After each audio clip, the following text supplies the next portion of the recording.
The Witch Market.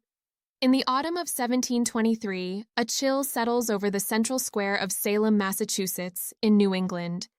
The sky is a leaden gray, casting a sepia glow over the wooden houses and cobblestone paths. The square bustles with townsfolk, men in coarse wool coats, women in plain bonnets, children darting about, their laughter mingling with the tolling of the church bell. Rough burlap flags, embroidered with crosses and simple flowers, flutter from wooden poles. The air carries the scent of fresh-baked bread, roasted meat, and cider, creating the lively atmosphere of a village fair. Yet, amid this festive scene, a gruesome spectacle unfolds. At the heart of the square stands a row of cramped wooden cages, each holding a woman.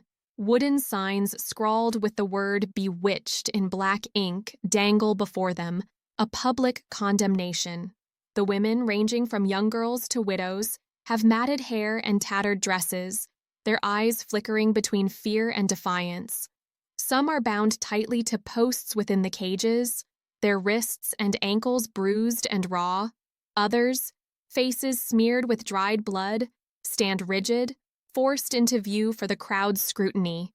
Townsfolk gather, pointing, jeering, tossing rotten apples or small stones at the cages as if watching a sideshow.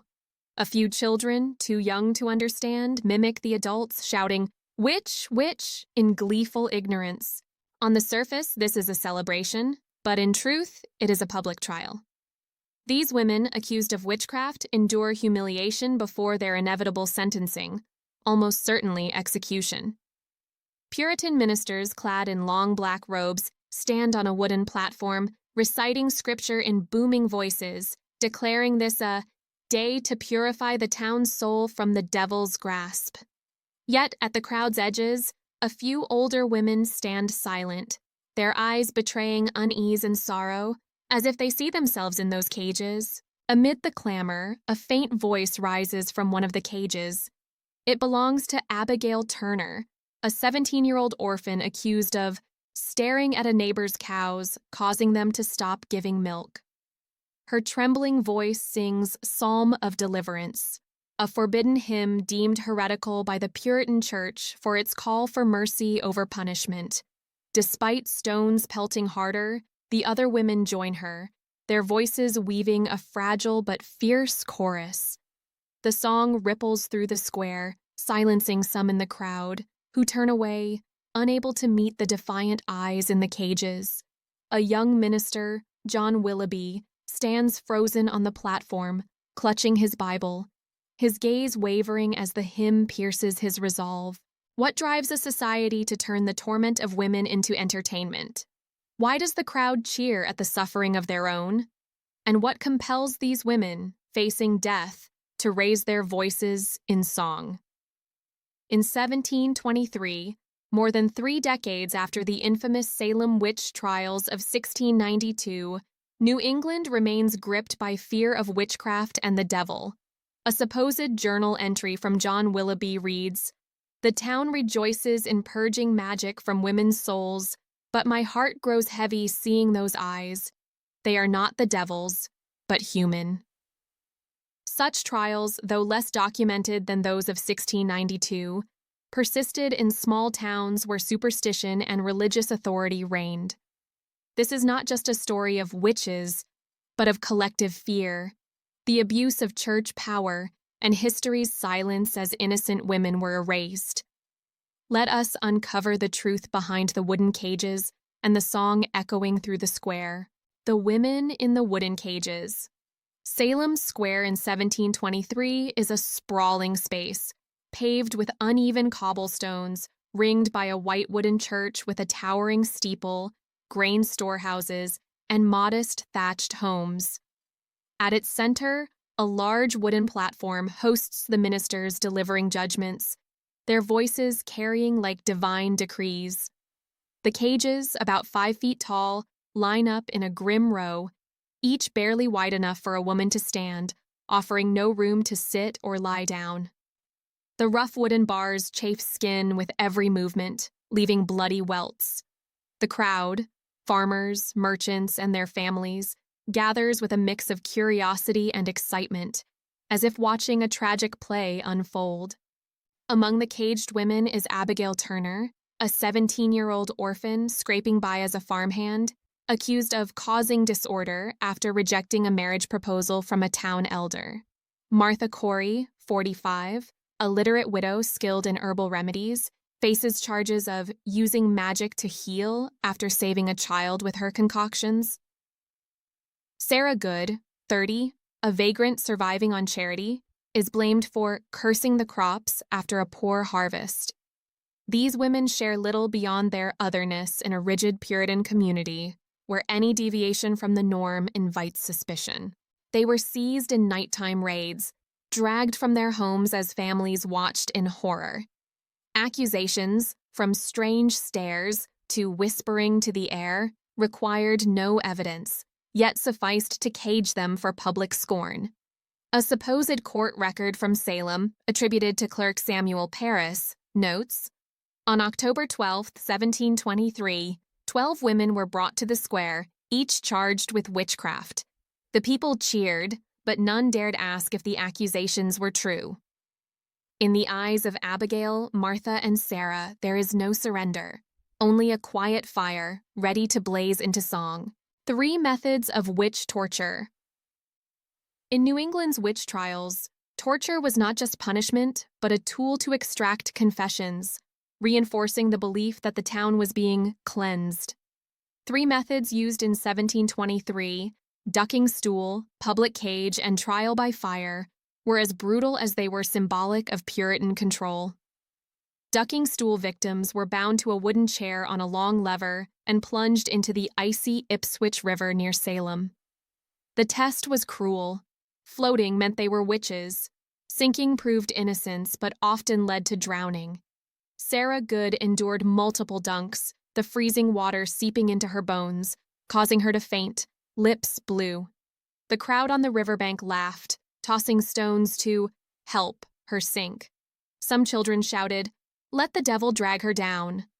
A supposed journal entry from a local sailor reads, "I saw Sarah Good dunked a 5th time, her lips purple, yet she whispered prayers as if speaking to God or some unseen force."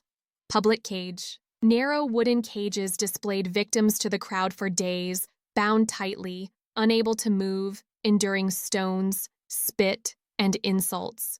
In Salem Square, the cage's rough bars tore skin with every shift. Abigail Turner, caged for 3 days, bled from gashes, yet her defiant gaze challenged the crowd, as if asking, "Do you see your own guilt?" A supposed letter from a Boston merchant states, "Those cages were the town's entertainment, but I couldn't look long. Their eyes haunted me, as if judging us all." Trial by fire. Victims were forced to walk across a 10-foot bed of hot coals or hold a red-hot iron.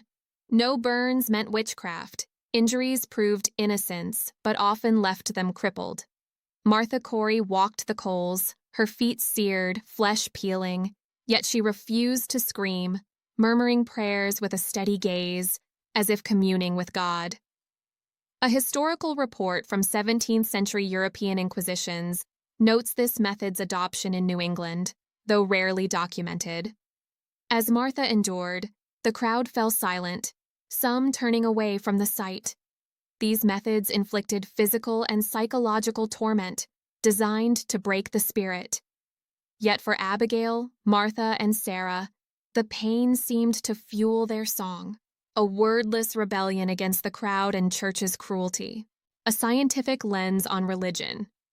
In 18th-century New England, Puritanism dominated, casting the devil as a tangible threat.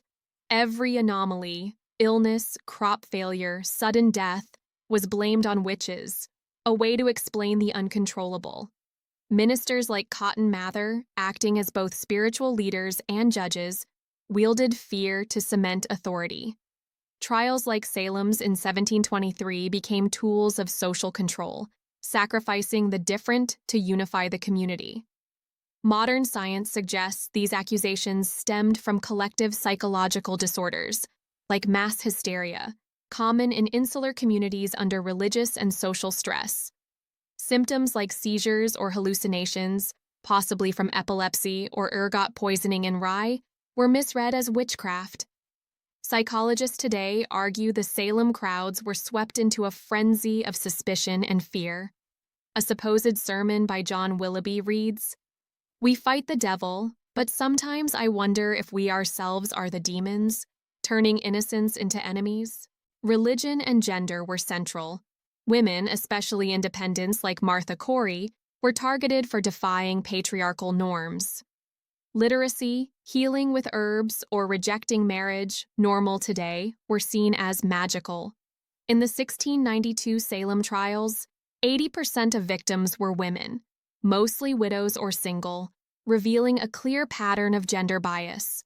Women like Abigail, who spurned an elder's proposal, or Sarah, a societal outcast, were easy targets for slander.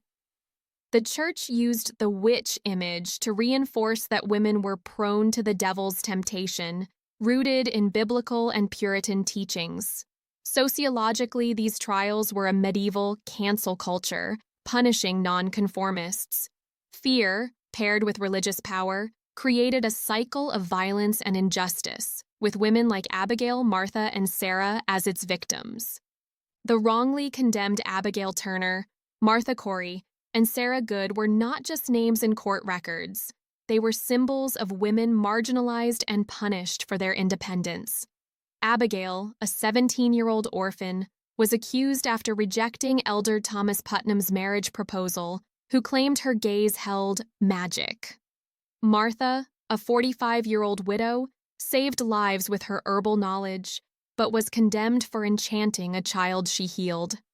Sarah, a 30-year-old vagrant, was blamed for a bad harvest, her poverty making her an easy scapegoat. Arrested on flimsy charges, they were jailed in cold church cellars without light or clean water, fed moldy bread, and mocked by guards. Their families, if any, were shunned, their property seized, their names erased. A supposed villager's letter reads, "After Martha was burned, her daughter vanished from town as if she never existed." Historical records from 1692. Salem show many victims absent from official chronicles, surviving only in private letters or oral tales, as if society sought to obliterate them. These injustices highlight deep gender inequality in Puritan society. Women were seen as threats when they defied traditional roles, wife, mother, or submissive. Abigail embodied young women punished for autonomy.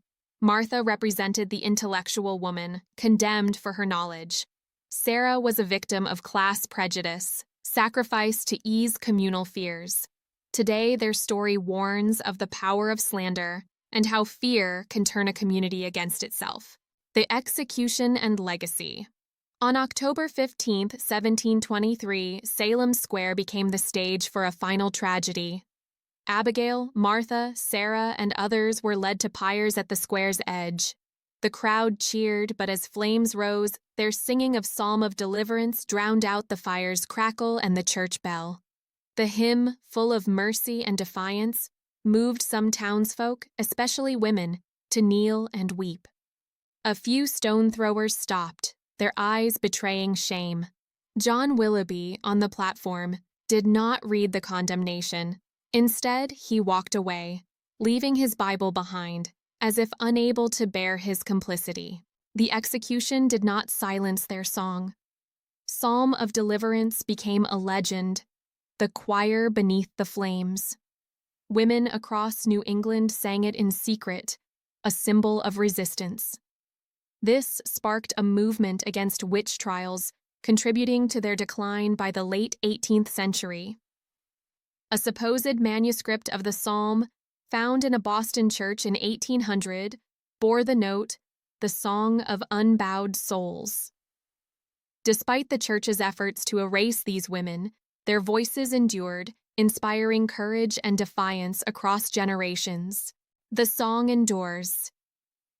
The 1723 Salem witch trials are a stain on history, but also a testament to the strength of wrongly condemned women. Over 30,000 people were tried in New England and Europe from the 15th to 18th centuries, with thousands executed. Yet their songs, symbols of resistance, echo still. Abigail, Martha, and Sarah were not mere victims. They were living torches, illuminating the truth of injustice and cruelty in a fear-driven society. If you stood in Salem Square in 1723, would you join the cheering crowd or defend those women? If your wife, lover, or daughter was accused of witchcraft, what would you do? Stay silent to survive or sing with them? Are we, in modern times, repeating witch trials through public shaming or prejudice? Do the songs of Abigail, Martha, and Sarah have the power to wake us today? Share your thoughts. If you heard their song in the square, what would you do? Share this story. Let the voices from the wooden cages never fade.